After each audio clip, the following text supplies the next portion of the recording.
Hi guys! Hello mga kabisyo, hello mga kigol, at syempre isa na namang napakagandang araw ngayon.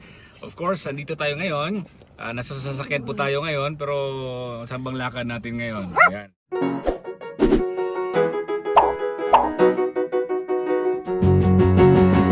Syempre, andyan ang pasahero ko, naka-ready na.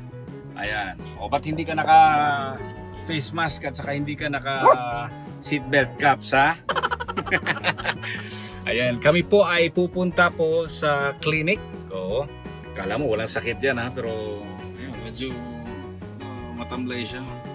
Ayan. Pero pag umaalis kami nawawala yung sakit. Bakit kaya gano'n, no? So, eto na. Punta na tayo dun sa clinic kung saan siya po ay ipapacheck up natin kasi ilang araw din naman tong hindi na kumakain. Ilang araw na din. Kumakain din naman pero konti lang. Tsaka nanghihina siya eh. Alam mo yung medyo medyo natingala ko. Oo. Medyo luya siya, luya. Oo. Parang walang gana.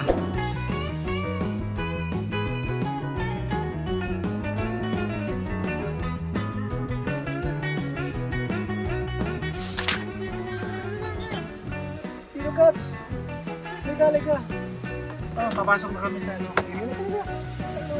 Hello. Kailangan mo siya kausapin mga kabisyo kasi alam na niya, itong lugar na to kasi, alam niya, sa dito siya iniiwan lagi eh. Ayun, yung heartbeat niya oh. Ayan, tatakot si Kap baka iiwanan dito.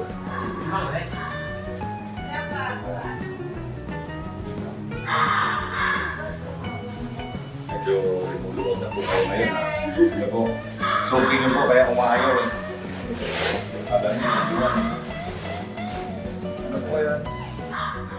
Mga kabisyo, medyo may sakit daw eh. 40 daw yung lagnat. Yung temperature, 40 daw. May lagnat. Ayan. So ang 39 no? 39 pansaso. 10.4. 39.2 daw. So, Caps, sana magiging okay ka na dito para hindi ka naman iwanan. Yan. So, yun. So, maganda. Alam mo naman, Caps, na lagi ka nandito, hindi ka namin iiwanan. Halimbawa.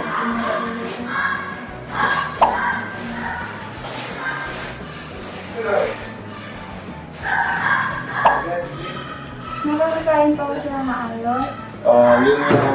Nung 2 days o kahapon, naglaga naman ako ng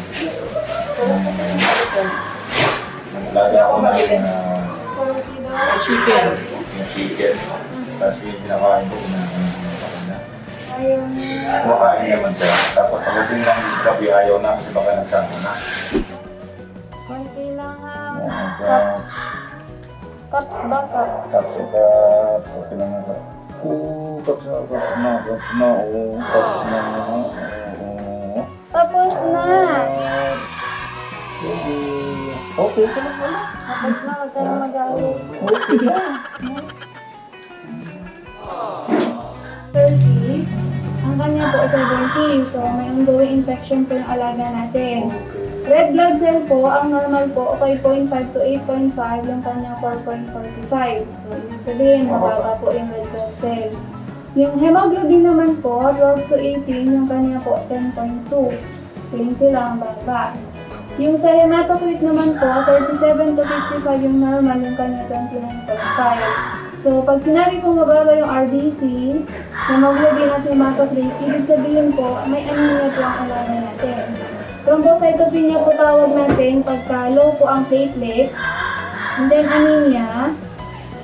Pwede tayo mag-suspect na ang alaga po natin may blood parasite. So, pag sinabi pong blood parasite, pwede pong ito po ay dala ng garapata o kaya dala po ng lamok. Ito po. Pag sinabi lamok, heartworm, bulati sa puso po ito. Pag sinabing sa garapata po, marami pong klase. Ito po, pwedeng anaplasma, pwede pong babesia, Lyme disease, o kaya po ay anaplasma. So, iba-ibang klase po ito. Ito po yung mga sakit na po pwedeng dalawin ng garapata. Ito po. Babesia, Ehrlichia, or Lyme disease, plus yung anaplasma po. So, mapansin niyo iba-iba yung klase ng garapata yung nagdadala ng sakit. iba-iba rin po yung target organ nila. Target po ng blood cell. Example, itong mabisya, ang tinatamaan po yung red blood cell, kaya nagkakaroon ng anemia. Ito naman pong Ehrlichia leukocyte, kaya kung minsan mababa yung leukocyte niya. Ito naman po, Lyme disease, iba rin po. Pero lahat po sila sa ticks po nang gagaling. Ito po, ang layman's term po natin dito, dengue sa aso. Ito naman heartworm po, lamok. Heartworm kasi literally, nasa mga puso po nila yung bulate. Ano po, so pag nag-mature yung bulate dyan sa puso, mag-produce sila ng mga baby, kakalat po yan sa katawan nila. So lamok lang po ang nag-carry nito. Ito naman garapata. Pagka kagaya po nito, very low ang platelet count ng aso natin, we suggest na ipatouch na siya sa dengue sa aso. May tinatawag tayong 3-way test plus heartworm test. At least lang makonfirm natin kung alin po ang meron siya dito para makapagbigay po tayo ng treatment sa kanya. Yung sugat po dyan sa buntot po niya, minor issue po yan. Lagyan lang natin ng E-collar, lagyan ng wound wash, wound cream, mag-dry din po yan. Wala tayong choice dito. So, andito na tayo, nakasubo na tayo again. Opo, and so may blood sample na rin tayo eh. Pwede na natin din yan. So, Check natin sa ito na. Pag nag-alaga po tayo ng aso, kailangan din tayong mag-alaga din tayo ng kwarta. At yan po mga kabisyo yan. So, ganoon palang tao din yung ano natin. Medyo may kamahalan lang, di ba? 7,340 din. Ganun talaga pag nag-alaga tayo ng aso. Okay, sige. Maraming salamat sa ating mga kabisyo dyan. At syempre, huwag niyo pong kalimutan, i-like po ang aking fanpage, Totoy Bato, Love Radio Manila sa social media accounts ko. Maraming salamat mga kulitan. Salamat ako. Mayroong pasyente kasi kailangan tayo. Always your number one SM radio station. Love.